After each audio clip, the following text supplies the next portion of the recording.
Is that a green screen behind you? Are you filming something? I have a studio in my apartment, and yeah, it's a green screen. Yeah. Right. What type of movie, like, how many movies have you done? 15. Really? Wow. Yeah. What type of roles do you? What's the best movie? Like the top movie you've done? My documentary, the one that's in the festival circuit right now. Right now it's in Scotland. Tomorrow it's in London, and then it goes to France. That one. Give us a little teaser here. Give us a story from your documentary, something that somebody didn't know about you. Well, it's not the big surprise, and it's got a few awards already, because it's not a wrestling movie. It's the story of a guy who's trying to remain healthy as long as he can, and he's a single dad. So it's a relationship between me and my daughter, because my daughter doesn't know anything about Vampiro. She knows what I did. Old is she? She'll be 20 this year. Actually, right. Fuck Carlos, she's 20, man. Oh. Carlos met her when she was like 4 months old. You know what I mean? Yeah. In Puerto Rico, I think. That's right. That's right. So the movie is all week long. I'm a stay-at-home dad. I take my daughter to school. I do this. I had my school because I shot that in Canada. And then on the weekends, I would either be in AAA or Lucha Underground. My daughter she's never seen me wrestle. She's never seen anything. She knows who Vampiro is because everybody's told her whole life, but I won't allow her to come. I don't know why. I just don't want her around. You know, I don't want her to see I don't want her to see that, you know. It freaks me out. So it's the relationship between me and her. That's the movie. How long is it? How long is it? Hour and a half. Hour and a half? Yeah. Who worked on it with you? There's the Angelos Films from Los Angeles and Raven Banner. It's a production company in Canada. Did you pitch this, or did somebody come to you? They came to me. Really? Yeah. They heard the story of me traveling back and forth and being a dad. And what about a story about like pitch this to them? If the story about a kid that grew up in Brooklyn, New York, and ran the mean streets of Brooklyn till he was 3 years old, then moved to Marietta, Georgia, then ran the mean streets of Marietta, Georgia, went to private school, and end up as a good old fashioned tushy kicker from from Marietta, Georgia, that went on to become a WCW television champion. Do you think they'd be interested in that story? Cruiserweight. I'm sorry, what? Kids from the suburbs of Marietta, Georgia. There's two of us, but me and Bagwell came from the mean streets of Marietta, Georgia. You know, it's pretty funny too. Like you think about when people wonder, wrestlers are we become larger than life. But before we started, it's I don't, you don't really want that story out there. Hey, I just went to private school, and and it's that's not really compelling. It's they want your story from the time you started wrestling. It's but from before, it's I don't think we're all just regular people. I think we're still regular people. We're just different. You know what I'm saying? Konnan's got a fucking history as well as I do. And it's the reason I'm sure he can agree with me on this one. The reason I stopped answering questions about it or talking about it is because it's even when you hear it or I think it's too unbelievable. There's absolutely no way that we did all that stuff and we're still alive. And I know he's probably a little bit worse than me on some things, because he's got that fucking halo over his head, but don't believe it for a second.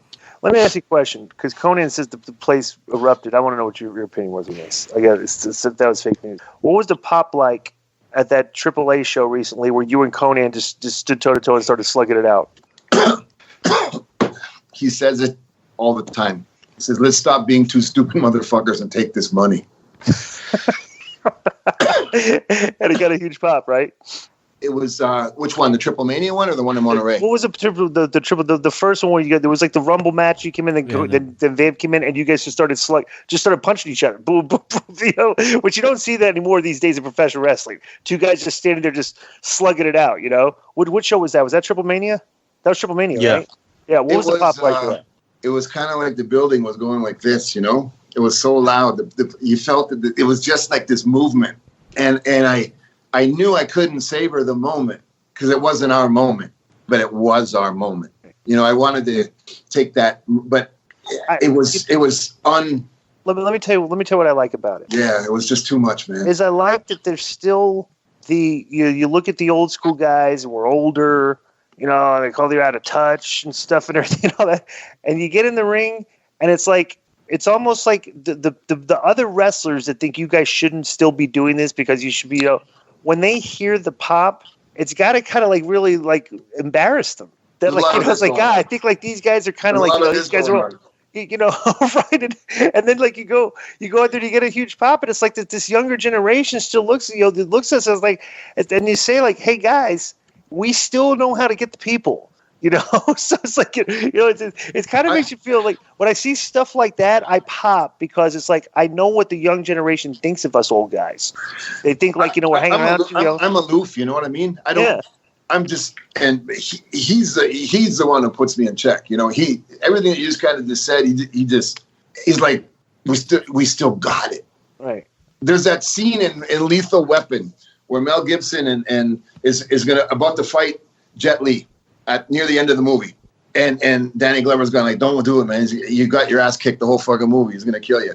And Mel Gibson's like, "Fuck it, I just gotta know if I can."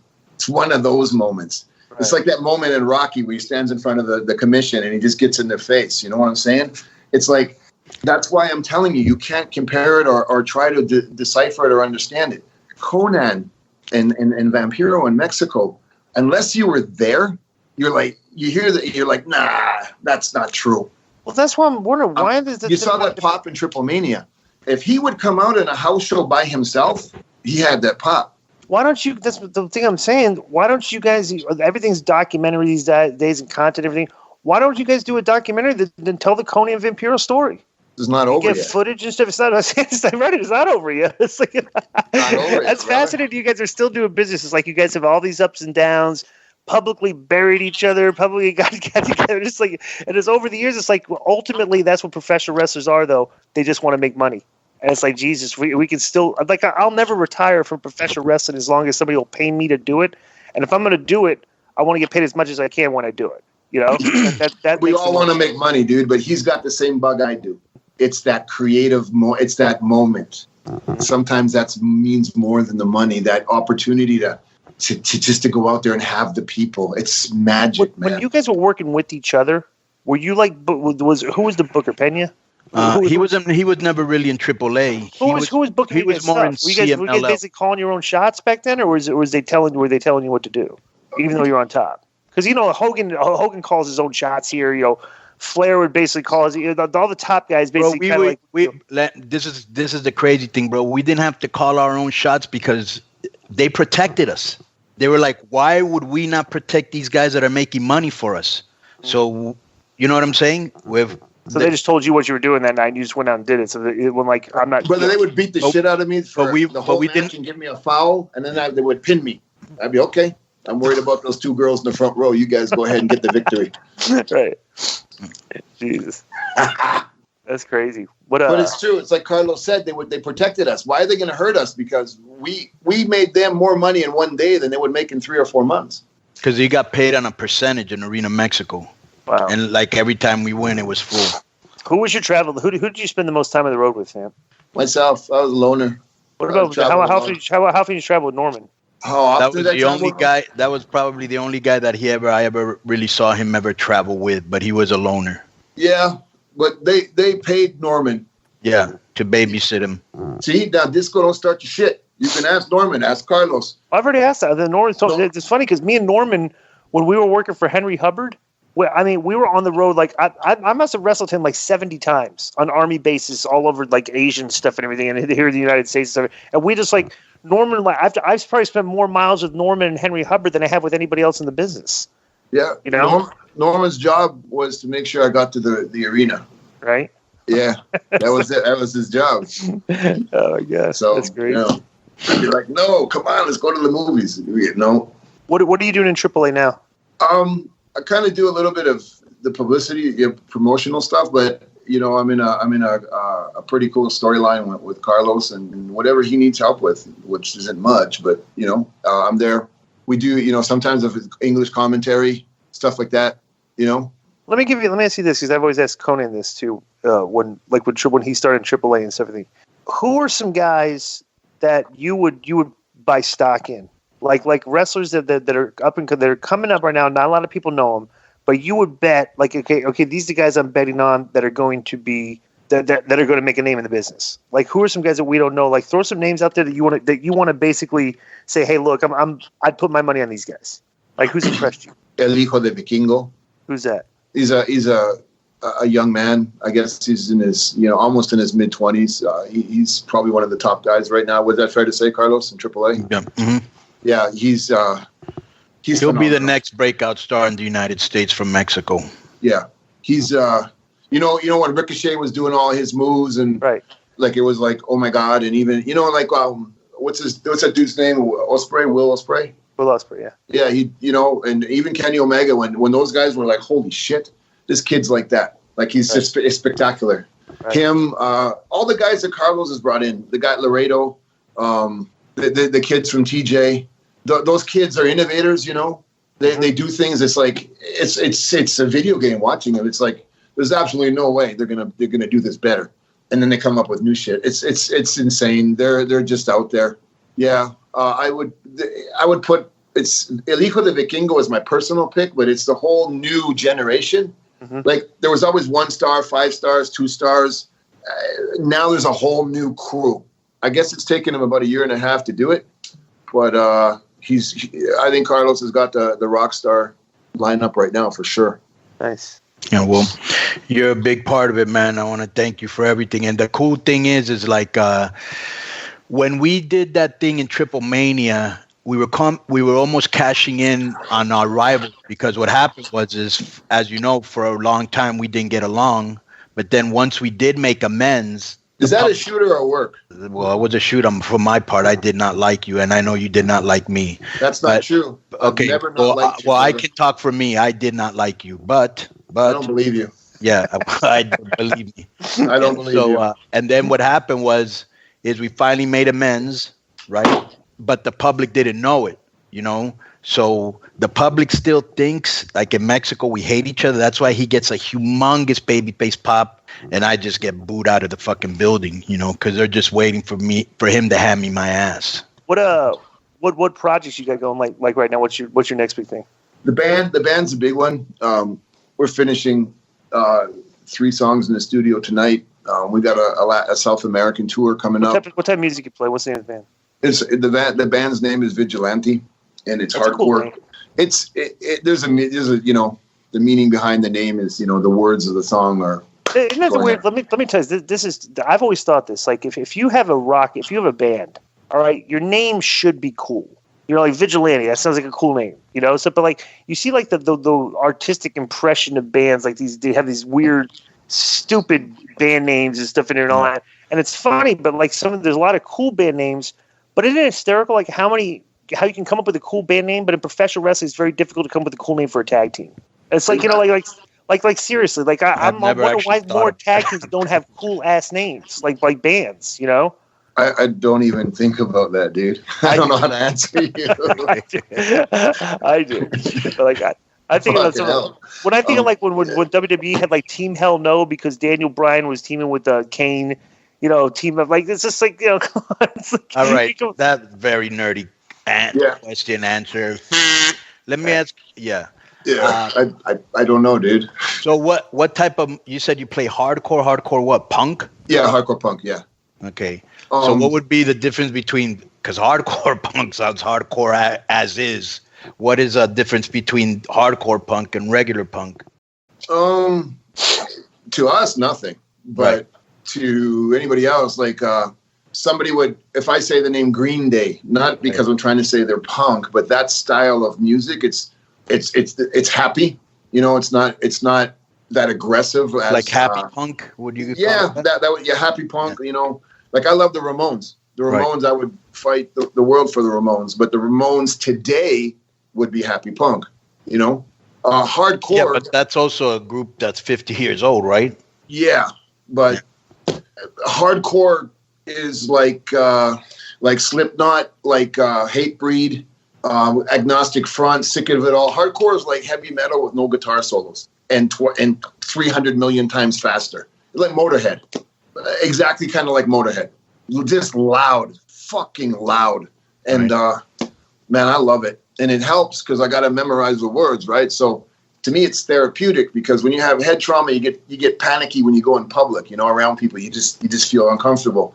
So to me, I use it as therapy. I got to speak, and I'm around people, and it forces me to be sociable, right? So plus it's fucking loud, man, and I love that. I don't know, I've been doing it my whole life, and it's just it's awesome. Yeah, we got gigs in Japan, gigs in Europe.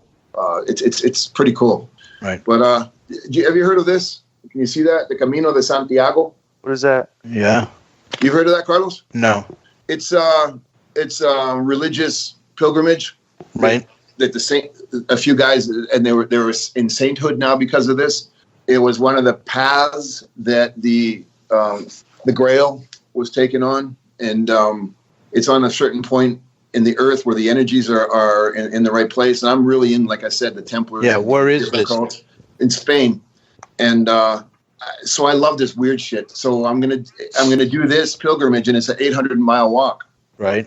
So it's a 44-day journey, and there's some religious and important Templar-oriented and Masonic-oriented temples on the route. And let me ask you two things. And when you guys are on this 800-mile walk, which will take how long? 44 days. Okay. Yeah. What, do you sleep in tents? I'm sorry, 600-mile walk. Do you sleep in tents or what? No, in every little town, because this thing has been around for over 3,000 years and millions of people do it. Every little pueblo or little town, they have like hostels, and you can either get a private room or you sleep in a dormitory. And the people that are doing this with me, as I said, this is the end of the second documentary, are going to stay with me because I don't want to stay in the dorm. I can't. I have panic attacks. But I'm doing this on purpose to force myself to stay in the dorm so that I can conquer that demon. Let me ask you a second question. What religion are you? Catholic. Okay. Yeah, but that's changing. Yeah. To what? Well, not so much changing religions. It's just the information I'm gaining because of what I'm into and the people I'm around and the different fraternities. Like now that I'm a Master Mason, I'm in a different. Okay, so what exactly is a Freemason to you? Because I don't know. It's been explained to me a couple times, and I still don't understand it. Okay, it's a fraternity, right? And basically, their motto is "good men doing good things for good people." Right. And it basically, to get it, you got to believe in God, but they don't call it God. So you got to be Catholic. But the G that you see stands for the great architect of the universe, because we, like the ancient alien theories, we believe that we originated somewhere else. So that's why that is there, and the square and the compass all mean something. Everything is based on symbols, because the original languages of the human race were music or symbols, cave paintings. Nobody was writing words. They were drawing cows, trees, elephants, all that kind of stuff. So the Templars are that old. The Templars, I keep saying the Templars, the Masons come from the Templars. And it's just such an amazing journey, because if you think about corruption and manipulation and all the world's religions and powers back in certain medieval times, they kept information from the general public. So the Masons are in control of a lot of this information that pertains to us, but is hidden and blocked by the Catholic Church.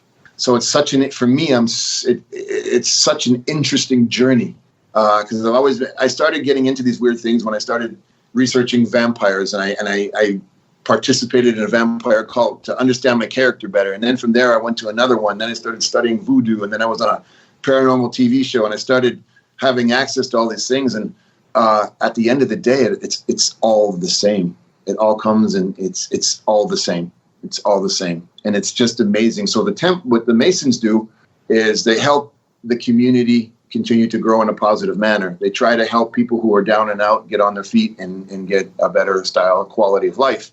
But they're also the keeper of traditions and secrets, and the secrets aren't really secrets. They're so powerful that some of the things we don't even know yet, because you can get up to the 69th degree, or you can get knighted as a Templar, and that's the route I'm going. There's the Scottish rite, and it depends on which way you go. Once you become a Master Mason, then you choose your next 9-year journey.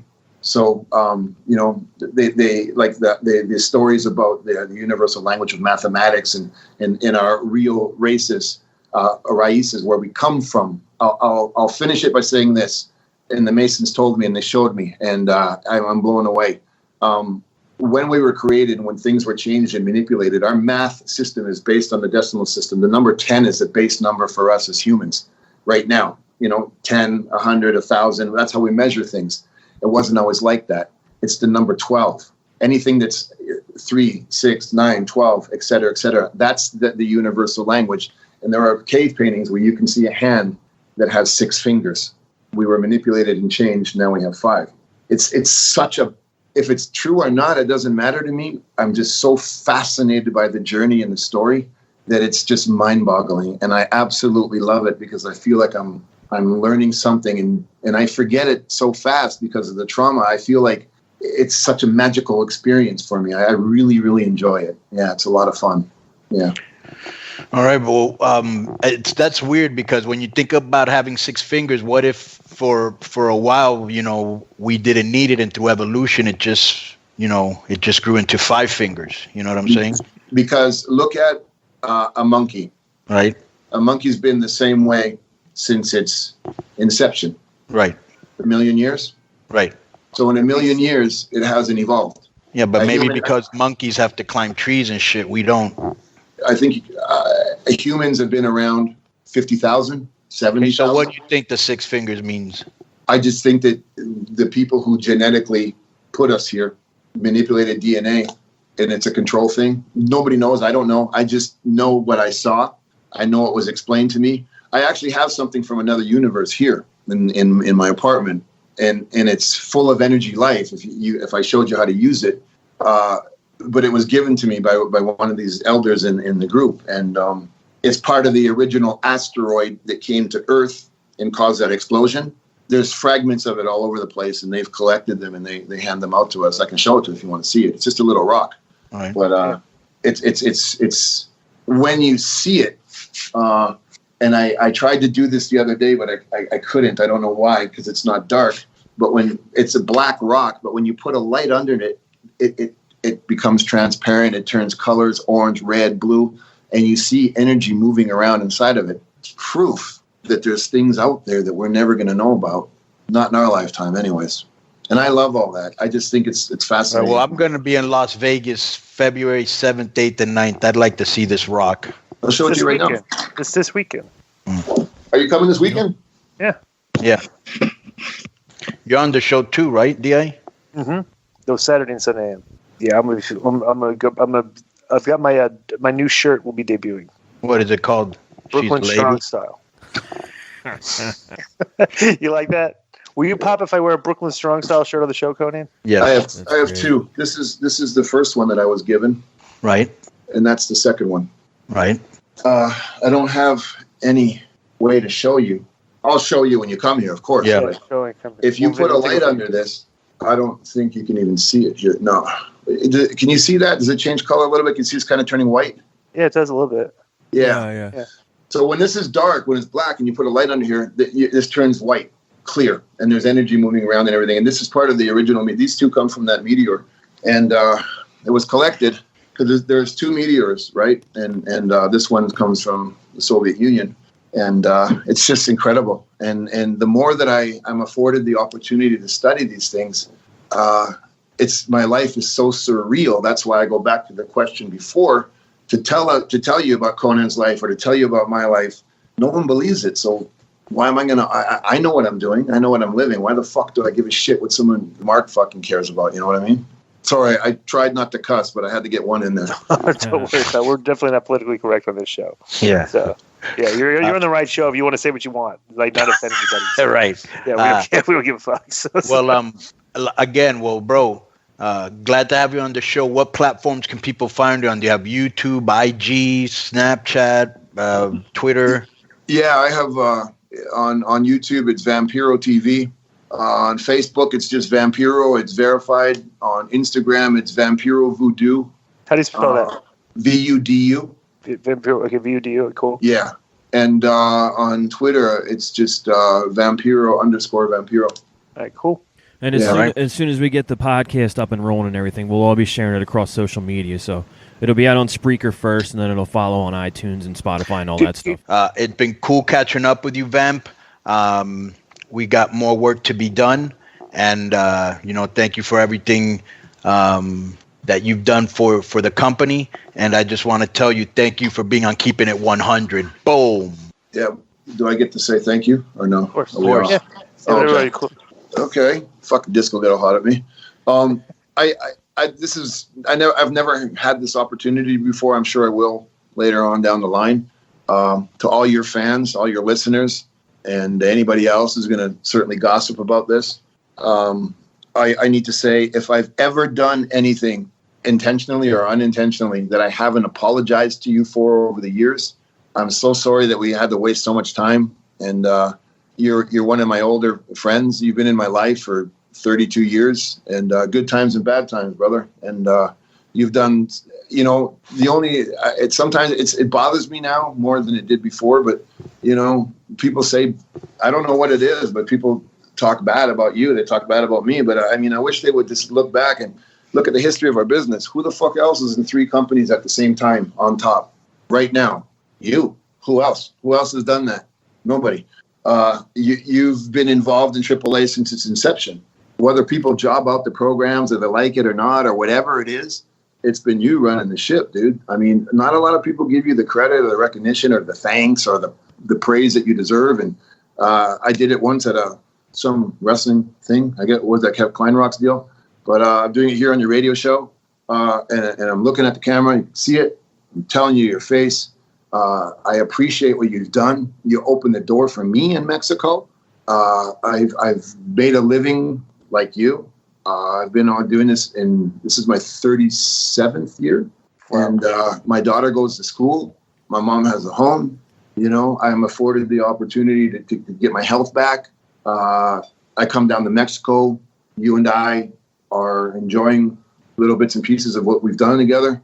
And you're the guy who set the bar. You're the guy who did it. And I followed in your footsteps. And I'm very grateful for what you've done. And I apologize for whatever it was, dude. And I'm very proud to call you my friend. All right, bro. We're cool. We're cool. And so, I think my problem was professionally, we always respected each other. Personally, I don't think we did respect each other, but I'm in a different place in my life where I can appreciate you as a person and, everything that you did in Mexico, because I saw that firsthand and nobody's done it like you did it since you did it. You know what I'm saying? But anyways, respect, bro. You know what I'm saying?